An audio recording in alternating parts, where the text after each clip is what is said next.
In essence, we try to study the past to work out how to act in the future, to work out how to act intelligently in the future. And we've got a database of, 50 years data on all the world's financial markets, all the stocks and the bonds and all the financials about them and so on and so forth, and all the futures markets.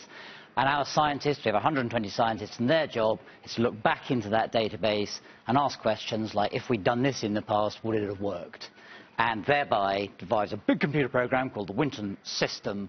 It's like a very elaborate plan for investing over the next 10 to 15 years, so you kind of know what you're going to do in all circumstances, and you don't have to respond every day emotionally to what's happening. Does that give you a good enough blueprint that you could actually say, we think the price of gold is going to go up 25% based on X or Y or Z, or is it a little more complicated than that? It doesn't give us any good guidance, sadly, about what's going to happen in any market at all, ever.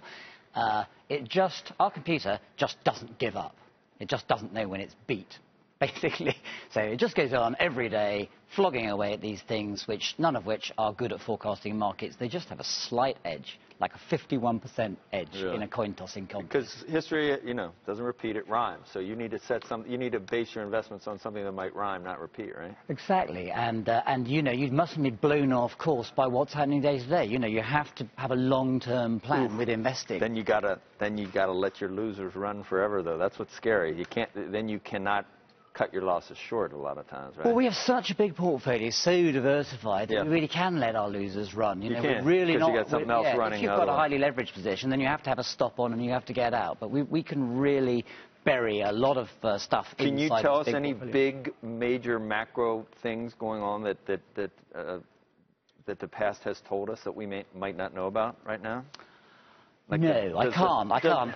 Does the dollar lose its king dollar status eventually? No, I mean, we have no knowledge or information from our computer systems like that. I can tell you what we're doing. This year we've been long stocks, short yen, short gold. And as is often the case, incidentally, we've lost loads of money on bonds and lots of money on commodities and so on and so forth, lest you think I'm giving you all the winning trades. Right. But we've made a bit more than we've lost overall, which is, kind of good, obviously.